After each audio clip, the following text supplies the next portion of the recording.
ବାଲେଶ୍ୱର ପାଇଁ ଗର୍ବ ଓ ଗୌରବର ବିଷୟ। ଏଥିପାଇଁ ସମସ୍ତେ ଆନନ୍ଦିତ, କାରଣ ବାଲେଶ୍ୱରରେ ନିର୍ମାଣ ହେବ ASRF ଆଟମସ୍ଫିୟରିକ୍ ସ୍ପେସ୍ ରିସର୍ଚ୍ଚ ଫେସିଲିଟି। ଏନେଇ DRDO ଦ୍ୱାରା ବିନା ପ୍ରିମିୟମରେ ଜମି ଅନୁମୋଦନ ହୋଇଛି, ଯାହାଫଳରେ ପାଣିପାଗ ସୂଚନା ଅତି ଶୀଘ୍ର ଏବଂ ସଠିକ୍ ତଥ୍ୟ ମିଳିପାରିବ। ଏହି ପ୍ରକଳ୍ପ ହେଲେ ସମଗ୍ର ପୂର୍ବ ଭାରତରେ ଆକର୍ଷଣର କେନ୍ଦ୍ର ହେବ ବାଲେଶ୍ୱର। ଏଥିପାଇଁ ପ୍ରଧାନମନ୍ତ୍ରୀ, ରାଷ୍ଟ୍ରପତି, ପ୍ରତିରକ୍ଷା ମନ୍ତ୍ରୀ ଓ ଭୂବିଜ୍ଞାନ ବିଭାଗ ମନ୍ତ୍ରୀଙ୍କୁ କୃତଜ୍ଞତା ଜ୍ଞାପନ କରିଛନ୍ତି ସାଂସଦ ପ୍ରତାପ ଚନ୍ଦ୍ର ଷଡ଼ଙ୍ଗୀ ଓ ଜିଲ୍ଲାର ଅନ୍ୟ ବିଜେପି ବିଧାୟକ। ଏନେଇ ଏକ ସାମ୍ବାଦିକ ସମ୍ମିଳନୀରେ ସୂଚନା ଦେଇଛନ୍ତି ବାଲେଶ୍ୱର ସାଂସଦ ପ୍ରତାପ ଚନ୍ଦ୍ର ଷଡ଼ଙ୍ଗୀ। ବାଲେଶ୍ୱରରୁ ତ୍ରିଲୋଚନ ମହାନ୍ତିଙ୍କ ରିପୋର୍ଟ, ନିବେଦିତା ନ୍ୟୁଜ୍। आम समस्ते बहुत आनंदित अच्छु।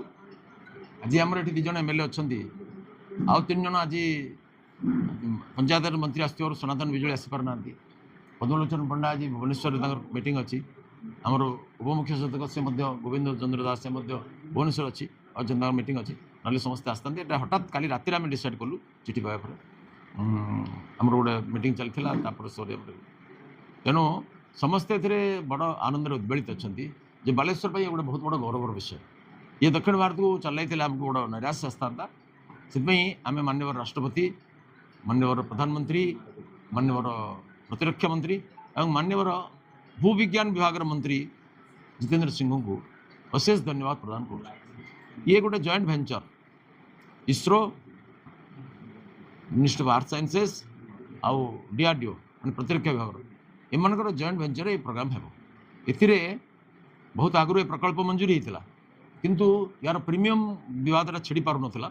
इसरो पैसा देवा प्रस्तुत नी से कहते आम टोटाल प्रोजेक्टर आम 65 कोटी खर्च कर 90 कोटी 65 कोटी 8 लाख खर्च करेंगे 25 लाख डिपार्टमेंट मिनिस्ट्री ऑफ आर्थ साइंसेस खर्च करेंगे।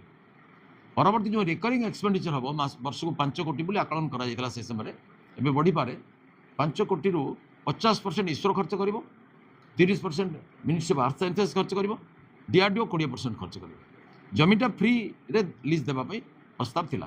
कमिटी भी ताको अनुमोदन करथिला।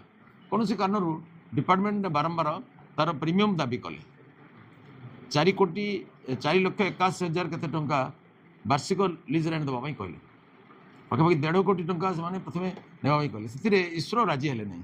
तेणु ये प्रकल्पर कार्यान्वयन में बहुत सन्देह सृष्टि है। ऊपर जना पड़ा प्रकल्प हो पारबनी इसरो हाथ टेक देले। मु बारंबार चिठी लिखी एवं इसरो तथ्य नहीं मु मंत्री सहित माननीय मंत्री राजनाथ सिंह सहित बारंबार आलोचना करछि। माननीय जितेंद्र सिंह, माननीय राजनाथ सिंह और शेष में ये विषय को उद्बोध करके मत प्रतिश्रुति देले माननीय राजनाथ सिंह जे ये प्रकल्प निश्चय हम बोली दक्षिण भारत को चल जावार शुणा हो। बर्तमान इसरो वाला सेमती कहते से कहले ना मुझे विभाग अधिकारी डाक कहले तुरंत फाइल मो पेश कर जाओ तापर मुझे 4-5 चिठी लिखी 2-3 थर बसी अशेष आज यहाँ राष्ट्रपति अनुमोदन क्रमे माननीय प्रधानमंत्री माननीय प्रतिरक्षा मंत्री माननीय भूविज्ञान मंत्री आशीर्वाद आमको ये प्रकल्प मंजूरी प्राप्त है।